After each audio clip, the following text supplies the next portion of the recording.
Hey everyone, sorry about the little network disturbance there. This is Nidhika Bahl and welcome to the Tuesday FB Live, and we're going to talk today about the topic, the importance of continuous learning. And for those of you who know me, you know I'm the author of the international best-selling book, The Queen of the Comeback, as well as a celebrity life coach. Talking about the topic, importance of continuous learning, let me begin by saying that one of the things that I have learned in my life is that there is no age for learning, and there is no, is that there is so much more to learn every single day of our lives until our dying day. And I say that because this is one habit that has served me really, really well in my life.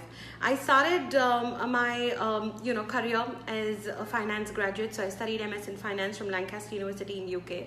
7 years into the corporate career, I realized that this was not for me. I hated number crunching. I didn't want it to be, I didn't want to be, to just have a relationship between me and my machine for the rest of my life. I wanted to meet more people. I wanted to be able to interact with more human beings. And I kind of, left my job with absolutely no idea what I was going to do next. And when I did that, of course, coming from a field where you are used to working, you don't want to sit at home and kill your time. So I went back to doing theater. That was something I used to do when I was in college. So I started doing theater, and I went to Unk Theater Group, started doing back-end work for them initially, and then eventually acting on stage for them.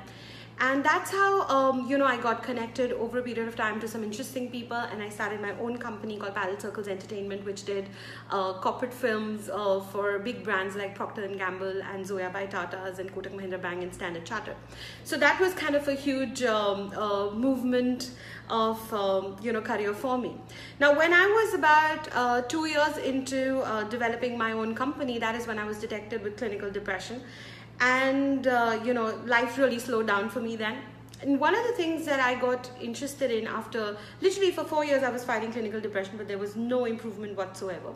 And one of the subjects that started interesting me a lot during that time was psychology, astrology, metaphysics, the connection between one's birth and the kind of problems one can have in their life, so psychoastrology. And I started studying these different subjects. And eventually, with a turn of events in life, of course, this is what I do. I'm a celebrity life coach, and I've written a book as well.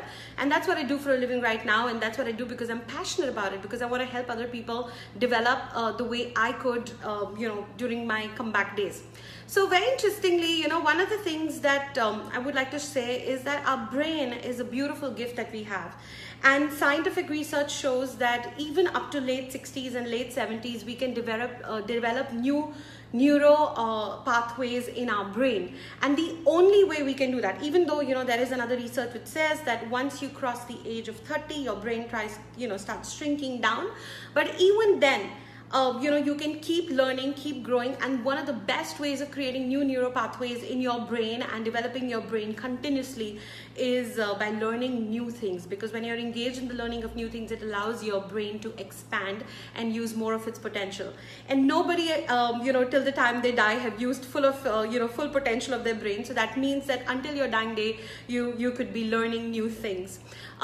Most of us have, been socialized with a cultural DNA that education ends with schooling. And one of the reasons that happens is because there is so much pressure on children today while they're studying in school. There's so much competition that somehow the parents tend to, bring us up with the belief that once school is over, the education part is over, and then you're out in the market to be making money. And that is the reason, until and unless somebody has real pain in their life, they don't move to, educate themselves further beyond school or college at best. And in fact, I think what I believe is school, the only thing that school really teaches you is how to learn. And that is a skill, school is meant to teach you, and that is what you're going to take back in your life and use it for your advantage. And the key in the future of, for us to assume what is, is that any professional life today, at best, has a half time for any profession today is 2 to 3 years, which means that every 5 to 6 years, unless you've upgraded yourself, you're pretty much out of the market. And I think if you observe the people who've done well for themselves in their life, or who've done exceptionally well, people like Tony Robbins, Oprah Winfrey, John Maxwell, or Blair Singer, or Robert Kiyosaki, each of these people have continued to learn, have engaged in the purpose of learning and growing in personal development. They really invest their time very deliberately in learning and growing each day.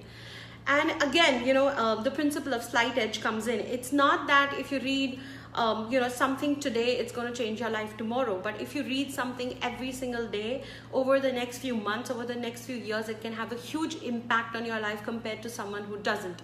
And you will be amazed to see the kind of impact it has on your career, the kind of impact it can create on your relationships, in your ability to make money and overall progress in life. Now, I always say that one should live their life as if you're living in a crescendo, which means the best part is always going to come in the future. It's not something that's come. So a lot of people have this belief that one day I'm going to retire, and I always say don't ever look at retirement. You may retire from a job, but you can never ever retire from doing meaningful work. So what I'm going to share with you today is 6 tips on how you can continue to engage in continuous learning and make it a lifelong commitment for yourself, because that's what most successful people do. And if you want to be successful in your life, there is no running away from this one habit. So one of the first things you want to do is cut down your TV time. I think if every day you can cut down 1 hour of your TV time and invest in educating yourself, in personal development, look at it. In a week, it gives you 7 hours. That's almost like 1 full working day invested in yourself, in your personal growth. There's a beautiful quote by Robin Sharma. He says that if you want to triple your income, double your investment in yourself. And coming from that, if you can just use that 1 hour a day, and the way I also look at it is 10% of your time every day, of your wake up time every day in yourself, then you can really create a meaningful life for yourself. Now, a lot of you may argue that TV also has good programs like documentaries, like news channels and stuff. Of course they do. But if you're really interested in that subject, if you pick up a book and read on that subject, you'll get more in-depth knowledge on that subject. You can do online research on that subject, and that'll give you a lot of insight. You can listen to some TED Talks, some TEDx Talks on that subject, and that would give you a lot of insight. Typically, if you are, you can take an online course on that subject, and that'll give you a lot of insight. So growing is, beyond watching meaningless entertainment on television filled with ads. You can use that hour very interestingly investing and learning about a subject. That's tip number 1. Tip number 2 would be to study about people you want to become like. So if you want to be like someone, you want to have the results that someone has in their life, what you want to do is you want to learn from them. So take every opportunity to listen to their videos, read the books that they have written, and attend their workshops if you can. Why? Very simply, because if their strategies have worked for them, chances are they will work for you, because what's worked in the past most likely will work in the future as well, and will most likely work for many people, and that's the reason those people are teaching that. The third thing you want to do is develop a habit of what we call speed reading or photo reading. Why do we do that? Again, we all have limited time in our life. We don't have too much time in our hands, and we want to learn more and more in that time. So if you read, if you've done a course in speed reading or photo reading, you can read much faster and gain much more in a very short span of time. In fact, if any of you have prepared for an IIM entrance, you would know that speed reading is a skill that one needs at that point in time itself. And if you haven't, this is the time to do it. There's enough and more free material on photo reading and speed reading available on the internet. So if you just Google speed reading, you will get that, and you'll be able to do that. The other thing I personally do a lot is attend as many conferences and workshops as you can. Now, why? Very simply, there is nothing better than learning from an expert in person, because it's an environment in which you're learning. You can learn at the comfort of your home in an online course as well. You can learn from a book as well. But when you're in an environment where every single person is there because they want to learn and grow, it's a different experience altogether. So never leave an opportunity to go to a seminar, to attend a conference, or to join a workshop. And one of the other things you want to do while you're there is network with people, because these are people who are like-minded, who want to grow themselves. And if you have those kind of people in your community, it'll be only natural and normal for you to continue to put yourself in that commitment of continuous learning. The fourth thing you want to do is give yourself a commitment that I will invest 10% of my time and 10% of my income, obviously after taxes, in educating and growing myself. Because today, if you do not educate, when in another 2 to 3 years, you might find yourself completely obsolete and may not be able to, even relate with the people in your field, because there is so much technological advancement happening all the time. And when I say learning, I'm not necessarily talking about training. So I'm not saying, like, let's say if you're from the field of computer science, I'm not saying just learn computer science. Learn about relationships, learn about leadership, learn about team building, learn about all possible skills you need to grow up the corporate ladder for yourself. Or if you're a business owner, what does it take for you to create the next generation of leaders in your organization? And there are different skills to be learned there. What does it take if you are a busy person? What does it take to have great family relationships, great parenting relationships with your children, great relationship with your spouse, so great relationship with your parents? Learn about health, because that's very important. I think when we are in our working years, one of the things we tend to ignore a lot is our health. So you can get educated about health. You can get educated about intermittent fasting, about keto meals, of what kind of workout do I need. So it really depends on what gives you joy. If you're fond of photography, you can learn about photography. If you're fond of dancing, you can learn about dancing. If you're fond of singing, you can still join a singing class. There is no age to, that I wish I learned it back in school. No, you can start now and, still start at this age. There is no end to that. And the last but not the least, one of the most important things is be prepared to learn all the time. And when you are, you'll be amazed, because you'll put yourself in a frequency of these conferences and workshops. Everywhere you go, you'll see opportunities to learn new things. And when you engage in those opportunities, life and universe is going to throw back even more bigger opportunities for you to learn and grow from.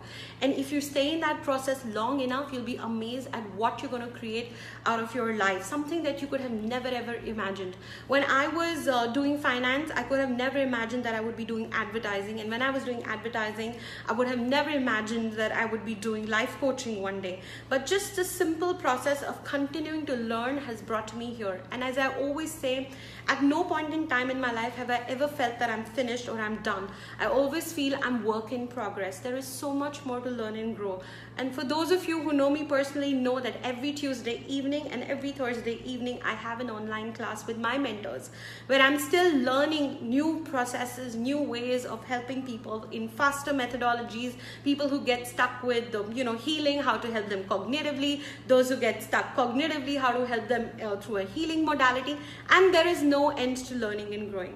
So that's all I wanted to share with you guys, that if you just learn and develop a habit of learning, it's amazing at what you can create in this life. And as I said, there is no age to stop learning. I think until your dying day, you could continue to learn amazing stuff. So if any of you would like to ask me any questions related to this topic, I'll be very happy to answer. So you are free to post into your comments. And going back to some of the people who logged in to watch this video, thank you, Chinna, for being here. It's always lovely to have your own friends you look up to join you on the FB Live. Thank you, Nakul. Thank you, Nikunj. Thank you, Aki, and thank you all the people who have logged in today to watch this video. And a big thank you to all those who will watch it later at their free time, because I always say that it's only a small percentage of people who actually watch the video when it's live. A huge percentage of people actually watch the video offline later at a convenient hour, and it's lovely. And if you still have any questions when you're watching this video, you're more than welcome to drop it in the comments section, and I'll be happy to look at it and respond to you within 48 hours. And for those who are watching this video right now, I'd like to say that, let's make a commitment while you're here. Tell me, what is that one thing you're going to do to make sure that you're going to give yourself this commitment of ongoing learning, and make a promise on this group with a comment saying that, this is what I'm going to do, and hold yourself accountable to this group, because when you do that, chances that you will actually accomplish will go way, way higher. It's 100 times higher than when you say it only to yourself, because there's no accountability there. So that's all I wanted to share today. If any of you have any questions, I'll be delighted to answer. If nothing else, then I'd like to say goodbye, and we'll connect next Tuesday, 5 p.m. same time, and I'll be back with another interesting topic on my FB Live, Tuesday's FB Live with Nidhika Bahl. Thank you.